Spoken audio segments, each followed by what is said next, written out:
The next sutta is 5.12.114.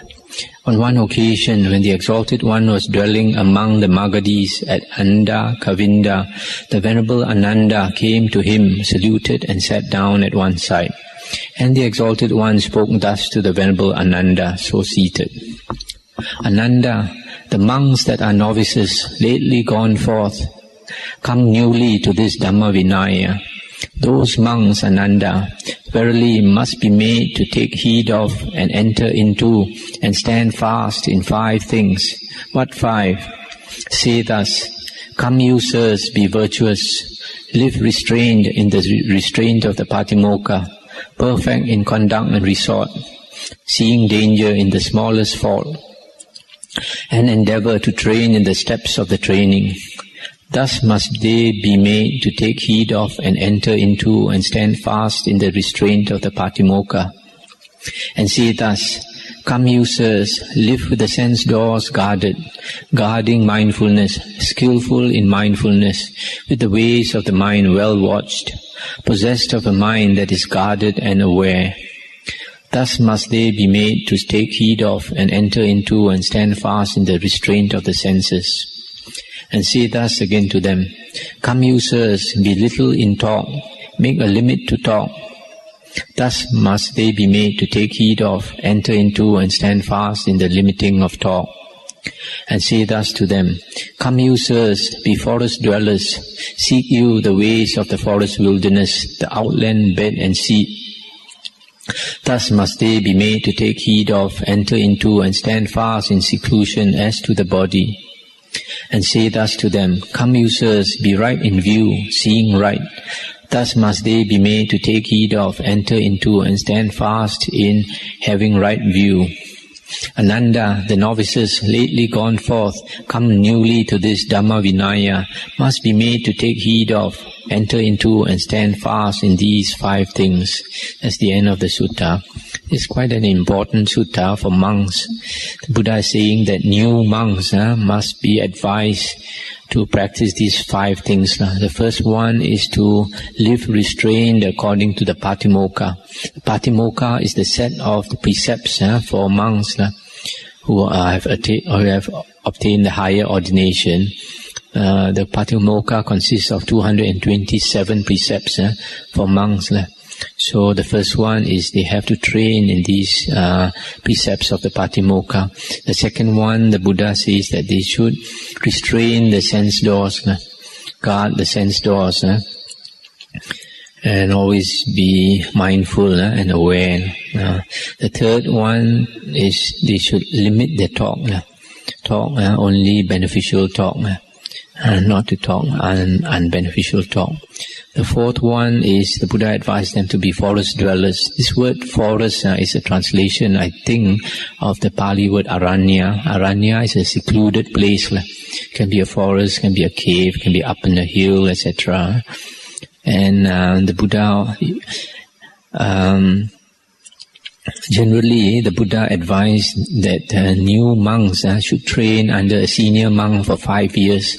But the Buddha made an exception if a monk is fairly knowledgeable in the Dhamma and Vinaya, even though he has not completed 5 years, he can go and live alone if he wants to meditate.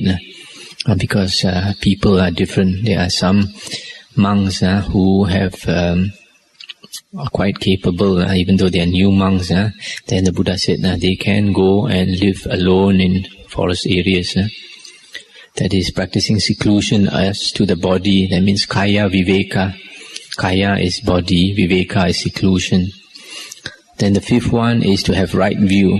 And the way to have right view is to study the discourses of the Buddha, the early discourses of the Buddha, to obtain right view. These are the advice that new monks should be given. The next sutta is 5.13.121.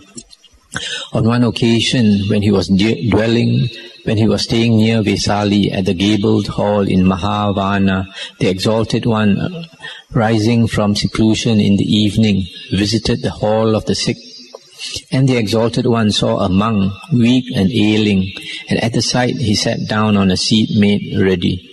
And when he was seated, the Exalted One addressed the monks, saying, Monks, if 5 things forsake not anyone weak and ailing, for him this may be expected. Before long, by destroying the asavas, he will enter and abide in the emancipation by mind, the emancipation by wisdom, which is free of the asavas, realizing this by his own knowledge, even here and now. What 5? Herein, monks, a monk abides seeing the unattractiveness of the body, is conscious of the satiation or clawing of food, conscious of distaste as to the world, perceives impermanence in the conditioned, and his inner self is well set on the thought of death. Monks, if these 5 things forsake not anyone weak and ailing, for him this may be expected. Before long he will enter and abide in emancipation. So this sutta, that's the end of the sutta. This sutta is talking about the 5 contemplations that is very helpful for a person to obtain liberation. Even when a person is very sick and weak and ailing, if he practices these 5 contemplations intensely, then he can obtain liberation. The first one is contemplating the unattractiveness of the body. Sometimes it's translated as the loathsomeness of the body. The second one is the conscious of the satiation of food, the surfeit of food, being tired of food, and like a feeling of too much food. Second one, conscious of the distaste as to the world, to be able to see that the world is not so attractive as it seems. Then impermanence, seeing impermanence in the conditioned, all conditioned things. I mean, all things in the world are impermanent; they keep on changing. And last one, the inner self is well set on the thought of death. That means you can see that you contemplate death, always contemplating death. So these are the few contemplations which are very important. The unattractiveness of the body, the satiation of food, or clawing of food, distaste of the world, impermanence of conditioned things, that means all things in the world, and constant contemplation of death. The next sutta is 5.13.123. Monks, possessing 5 qualities, a sick man is an ill help to himself. What 5? He treats not himself with what is beneficial. The first one, he treats not himself with what is beneficial. The second, he knows no measure in his treatment. Third one, he applies not the medicines. Fourth one, he sets not out the extent of his illness to one who tends him in goodness of heart, saying, in going it goes thus, when it returns it comes so, while it is with me it is just thus. Nor is he the kind of man who endures the onset of bodily aches and pains, racking, shooting, stabbing, bitter, galling, life-taking. Monks, possessing these 5 qualities, a sick man is an ill help to himself. That's the end of the sutta.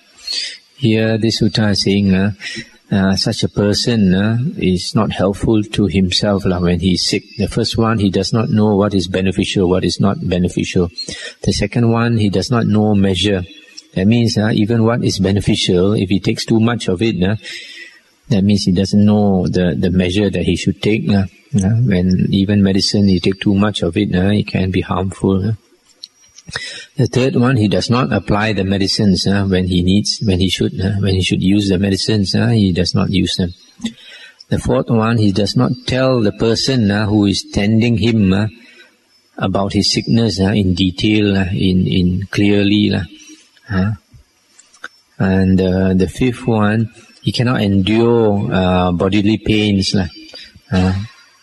And this type of person does not help himself much when he's sick. The next sutta, 5.13.124. Monks possessing 5 qualities, one who waits on the sick is not fit to help the sick. What 5? He cannot prepare medicines. Number 2, he does not know what is beneficial from what is unbeneficial.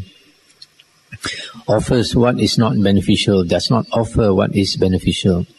Thirdly, in hope of gain, he waits on the sick, not out of goodwill. Fourthly, he loathes to remove excrement or urine or vomit or spittle.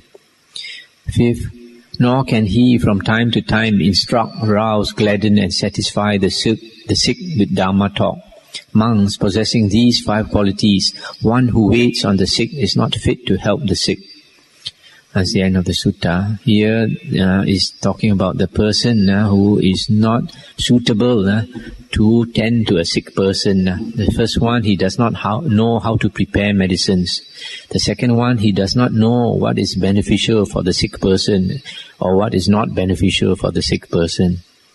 The third one, he has ulterior motive when he tends to the sick person. He's not doing it out of goodwill, but he's trying to get something out of it. The fourth one, he does not like to remove excrement or urine or vomit or spittle. He can't stand these things. And then the last one, he does not know how to give beneficial talk. He does not know how to talk, encouraging talk, beneficial talk to the sick person. These are the 5 qualities which makes a person not qualified to look after a sick person. The next sutta is 5.13.127. Monks pursuing 5 courses, a monk is not fit to draw apart from the Sangha or order. What 5? Herein monks, a monk is not content with any robe, with any alms, with any lodging, with any medicines, and he dwells full of lustful purpose. Monks pursuing these 5 courses, a monk is not fit to draw apart from the Sangha. That's the end of the sutta. This refers to living alone. There are certain monks who are capable of living alone, certain monks who are not capable of living alone. And here is the monk who is not capable of living alone. If he's not easily satisfied with any type of robe or food or lodging or medicines, and also he has a lot of lust.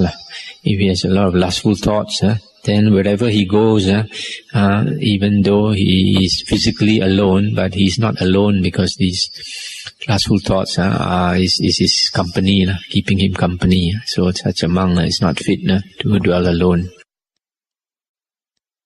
The next sutta is 5.13.129. Monks, 5 are the lost in hell who lie festering, incurable. What 5? By him has his mother been deprived of life, his father an arahant. By him with evil thought has the Tathagata's blood been drawn. By him has the Sangha been embroiled, or split. Verily monks, these are the 5 lost in hell who lie festering, incurable. That's the end of the sutta. This sutta refers to the 5 most heavy karma that a person can do, which will bring him to hell for a long, long time. The first one, he kills his mother. Second one, he kills his father. Third one, he kills an arahant. Fourth one, intentionally, he causes the Buddha to bleed. That means he harms a Buddha. The fifth one, he causes a harmonious sangha of monks to be divided. He becomes a batu api. He causes the monks to split, and that is a very heavy karma.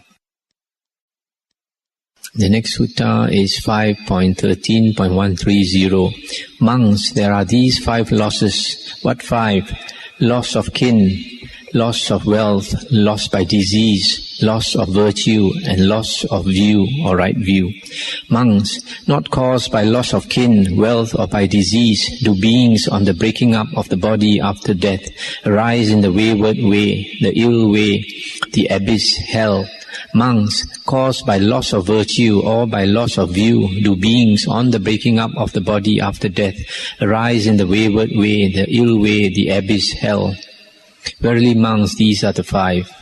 Monks, there are these 5 profits. What 5? Profit of kin, profit of wealth, profit of health, profit of virtue, and profit of view. Monks, not caused by profit of kin, wealth, or health, do beings on the breaking up of the body after death arise in the happy way, the heaven world. Monks, caused by profit of virtue or by profit of view, do beings after death arise in the happy way, the heaven world. Verily, monks, these are the 5.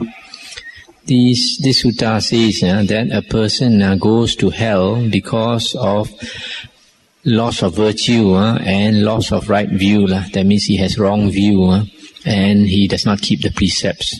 And a person goes to heaven because of virtue and because of right view. The other things, loss of relatives or loss of wealth, loss of health, that is not so important as virtue and right view. That is why studying the Dhamma is so important, because it gives us right view, and from right view we will naturally keep the precepts and attain virtue or moral conduct.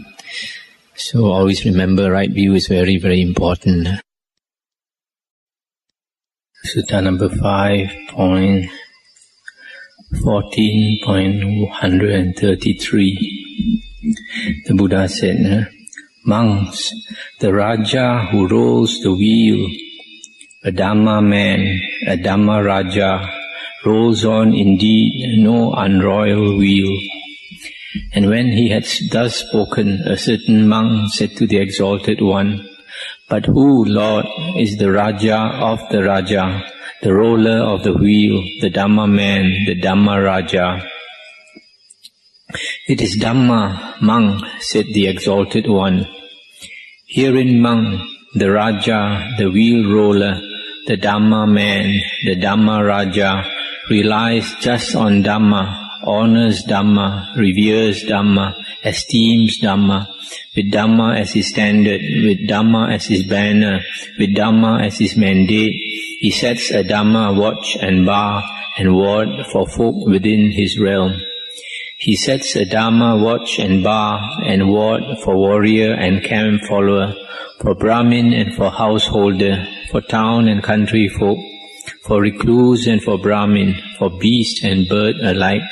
Thus indeed, monk, that Raja, setting a Dhamma watch and bar and ward for folk and creatures within his realm, rolls on the wheel by Dhamma, and that wheel may not be rolled back by the hand of any hostile creature. Even so, monk, the Tathagata, Arahant, Sammasambuddha, a Dhamma man, a Dhamma Raja, relies just on Dhamma, honors Dhamma, reveres Dhamma, esteems Dhamma, with Dhamma as his standard, with Dhamma as his banner, with Dhamma as his mandate. He sets a Dhamma watch and bar and ward for monks, saying, follow you such a practice indeed, not that other. Follow you such a practice in word, not that other. Follow you such a practice in thought, not that other. Follow you such a livelihood, not that other. Seek you such a town or village, not that other. So too for nuns and lay disciples, both men and women. Thus indeed, monk, that Tathagata, setting a Dhamma watch and bar and ward, for monk and nun, for lay disciple, both man and woman, rolls on by Dhamma, the unsurpassed wheel of Dhamma, and that wheel may not be rolled back by recluse, Brahmin, Deva, Mara, Brahma, or by any in the world. That's the end of the sutta. Here the Buddha is saying that the Buddha, the Dhamma king, reveres Dhamma, has Dhamma as his Raja. So even the Buddha as a Raja, as a king, which is the Dhamma. He honors Dhamma, he reveres Dhamma, he acts according to Dhamma. Remember the other day we read one sutta, how the Buddha said because of respect for Dhamma, whenever he teaches Dhamma, he takes a lot of care in teaching the Dhamma. So too for us, we must always honor Dhamma and live our lives according to the Dhamma. The next sutta, 5.14.137. Monks, these 5 sleep little by night, they are much awake. What 5? A woman longing for a man sleeps little by night, is much awake.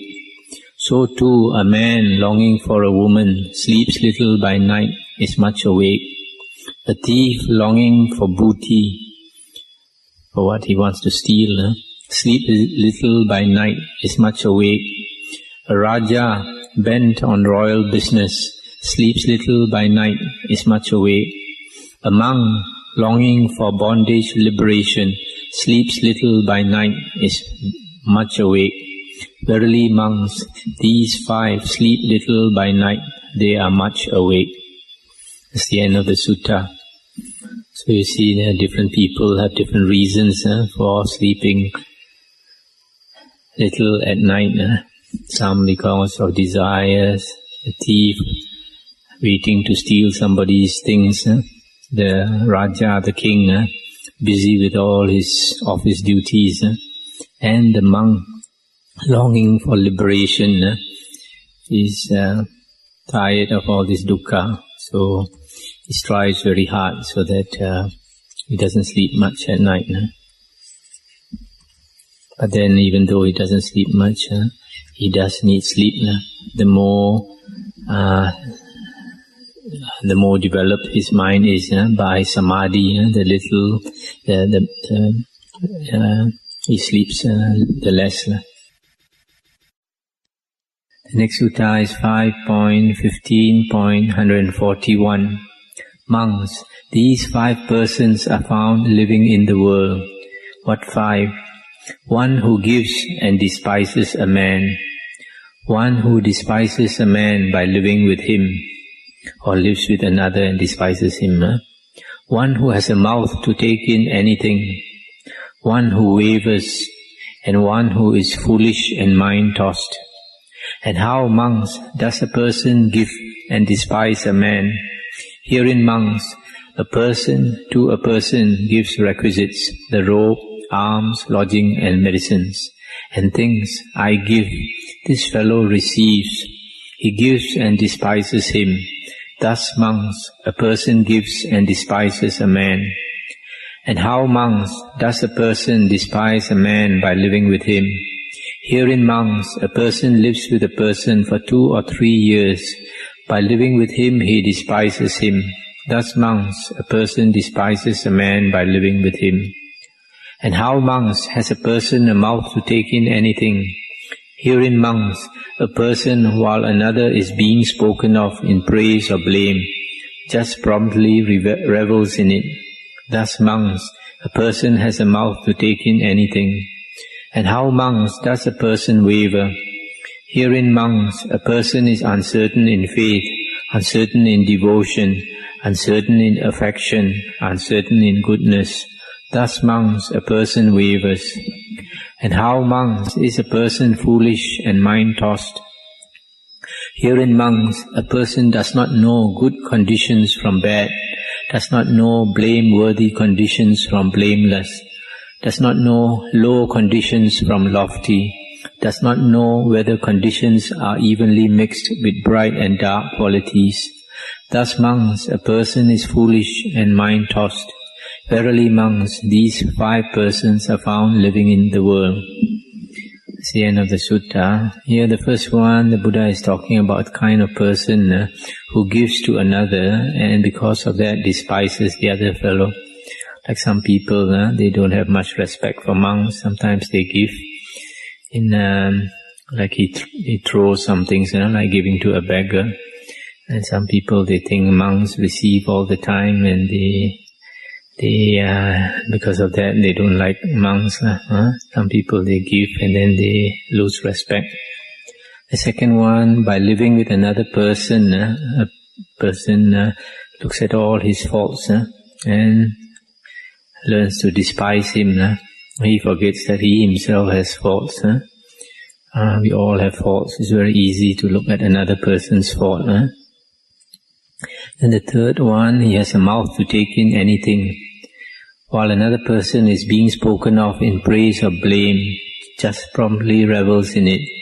I suppose this is a type of person who is a gullible person. Whatever he hears, he accepts without investigating. And then the fourth person is a person who wavers. Whatever he does, he has a lot of doubts.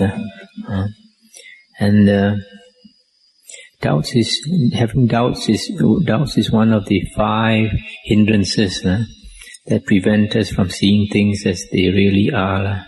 The mind is unsteady, and the only way we can overcome this doubt is to have strong samadhi. When the mind is very strong, then whatever problem comes up, we can examine it very clearly, then we won't have doubt. And the last person is a person who is foolish and mind-tossed. He cannot differentiate between good and bad conditions from blameworthy and blameless conditions. As a foolish person, these are the different kinds of person found in the world. The next sutta is 5.15.143. Once, while he dwelt near Vesali at the gabled hall in Mahavana, the Exalted One, early one morning, after dressing, took bowl and robe and entered Vesali for alms. Now at that time, about 500 Lichavis were meeting and seated at Sarandada shrine, and this talk occurred. Rarely are the 5 treasures revealed in the world. What 5? Rarely is the elephant treasure revealed in the world. Rarely the horse treasure, the jewel treasure, the woman treasure, and rarely the householder treasure. Rarely are these 5 treasures revealed in the world. I'll just stop here for a moment. These people are talking about the 5 rare things that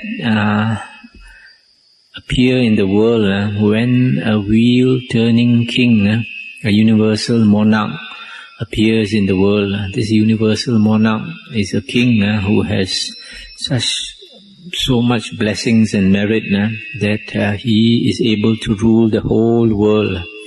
And when he appears, these treasures also appear, and he owns them. Now to continue the sutta.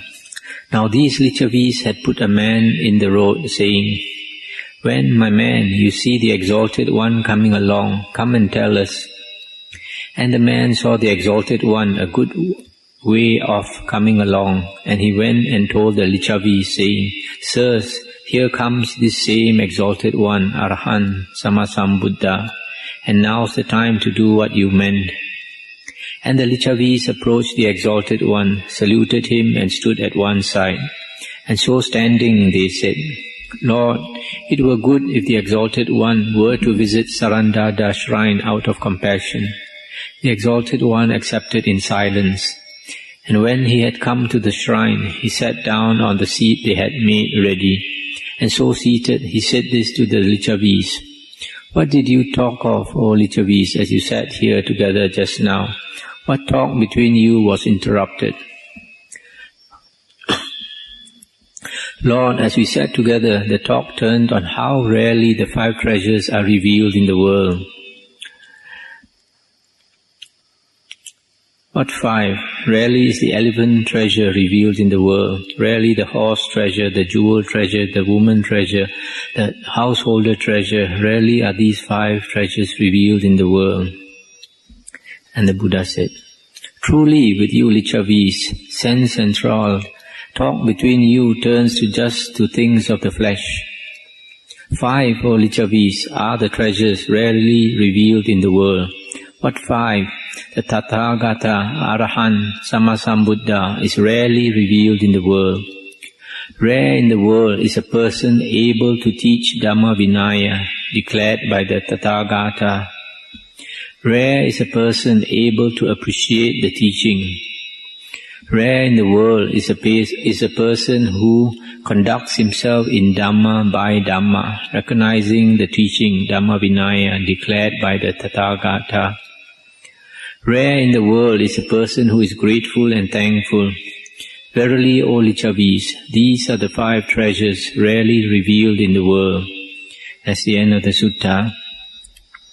Here the Buddha declares a different set of 5 persons rarely found in the world. The first one is a Buddha.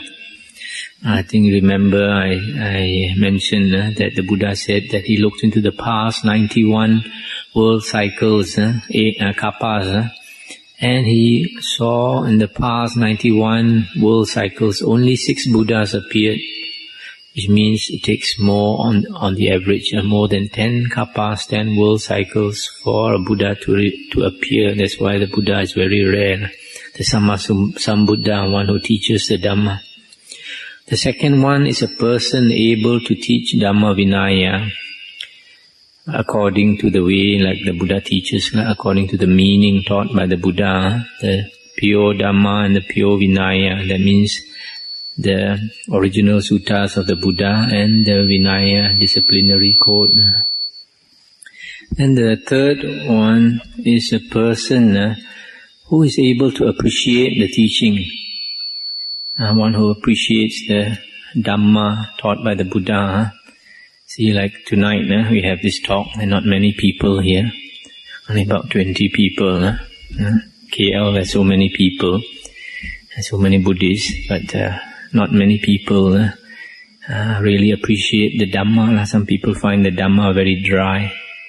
But when you understand the Dhamma, then you learn, then you know how good is the Dhamma.